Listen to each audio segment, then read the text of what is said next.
Lakey Peterson and Malia Manuel in the top half of the draw have established themselves as the surfers to beat in the Roxy Pro. Yeah, and you know, now that we've got a venue change, I mean, I think that I was kind of leaning at Lakey Peterson being the one to beat, but now that we've moved to Kira, you would have to say the strengths kind of go to Malia Manuel. Seems that the current has strengthened a bit. You know, earlier in those men's heats, there wasn't as much current, but there's some sweep now. Looking to make a quick move here. Lakey well controlled on a steep takeoff. Stalls, finds some cover. Not super deep, but this is still a positive start for the Californian. And a nice turn on the outside as well. Well, you can see the rip now. It's pulling pretty strong around the top up there. We see, again, the replay here. You know, she got that drop, made sure, then the stall too. It's good technique there to get in the barrel for sure. You know, it's not a ton of cover. We saw her, you know, front of her board and her leg for the most part, and that is why you see that score stay under the good range. You really have to just have a look at the conditions. So different to what we had earlier on in this event, and they're really going to change who the favourites might be as we see Malia taking her first ride. Looking to set up the barrel. She tucks in, she finds some cover, and she's out. Nice. So a bigger wave, and we'll see what kind of credit she gets for charging into that one.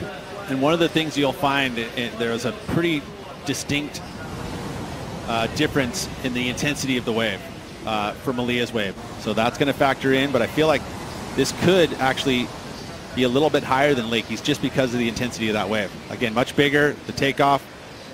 You see how right here it pulls all that water, and pretty good barrel. You know, that was nice, a little deeper than Lakey's as well. We'll see what the judges think. So many waves, calling guys out of position at different times, but it can be so different being out there and watching from the beach. As we see Lakey up again. So now trying to find a solid backup, going to turns. Nice. And she's relied on those big carves throughout the contest to notch up some solid numbers. The different lumps moving through, you've got to deal with the rip tides and surfing on the other sides of them, finding clear water. I mean, completely different playing field. As you can see, they're doing well with what they've got, though. A big turn right there off the top. Beautiful surfing down the line. Oh, can't hold on to it. But, you know, it's just such a different look. So these ladies having to adjust from what they're seeing from the beach and then getting out in the water and having to adjust to that as well, because you can't get ready for Kira until you get out there and you're surfing Kira. Yeah, I do agree with you, because it's not easy especially when you're thinking, okay, it's Kira, I'm all about the barrel. And then all of a sudden you get a wave that's allowing you to turn. It's easy to stay focused, like, oh, you know, and you don't pay attention to what you're doing. Unfortunately, yeah, I think that that wave there, you know, that it would have been a much better had she completed that final move. So Lakey's lost priority, but I don't know if she's aware of it. No, she is. So she concedes there, and Malia tucks into the barrel. She's deep in the tube. Still rolling through this one, but it's starting to stretch out. She won't find the exit.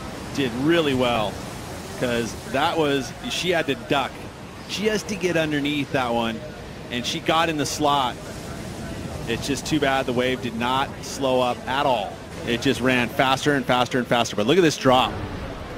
And that's the type of comfort she has in those heavy waves. And look, it tucks right underneath that lip, just off the top of her head, and she's steering through that one. But look how fast that wave peels down the line. I don't even think Felipe could have made that one. And here she goes now. She's still looking for that 6.5. This is a smaller wave. She might just be using this one to get down the line to the ski. She wants to get back up the point. Smart. That sweep is pretty strong. Although she's going to pay a little price right now, maybe if she can't get under this one all at the end. And here she is live. So live action. And Malia looking to set up a couple of big turns on the inside here. 6.5 the requirement. Hits the end section. Again. And she falls. So she's had a couple of falls on those final maneuvers. And it's cost her some points. Not sure what was going to be the 6.5 that she needed. But she completes that ride. She's going to shorten the number needed. So this should be the result for Lakey Peterson here. She can shut this heat down. She's going to utilise her priority. Tucks into the pocket. Doesn't find much cover there, but then unloads a nice carve. And the heat has come to a close, and she's done enough to get herself into the final of the Roxy Pro for the second year in a row. she'll have a shot at the title. So smart, too. I mean, she really played a great tactical game. She understood getting a very early wave, help with the momentum. She only ends up riding 3 waves in this heat.